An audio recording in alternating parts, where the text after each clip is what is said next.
بنای خی گەورە میهرەبە یەکم بۆ نەخۆشانەی کە دکتۆر درێژچینە عملیاتی بۆ کردیمە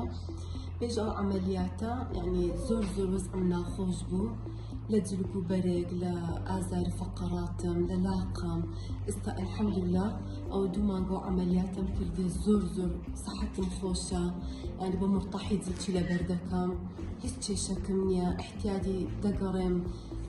يعني ئەوەی کەشم نییە برێم ناڕەحەتم بکاتن لە ناو کۆمەڵگە هیچ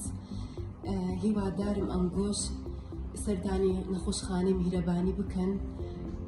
حتى زووتر عملیاتەکە ببیتەوە استفادە لێ دەکەن بە تەئکیدی پێش عملیاتم وەزنم 130 کیلۆ بوو ئێستاش وەزنم بوویتە 88 کیلۆ زۆر استفادەم لێ کرد نە ئازاری عملیاتم هەیە نە هەستم پێ کردی عملیاتم هیچ داواکاریم لە بسوڵمانان بەشداری پرۆژەی میهرەبانی بکەن بۆ ئەوەی بە زووترین کات بکرێتەوە.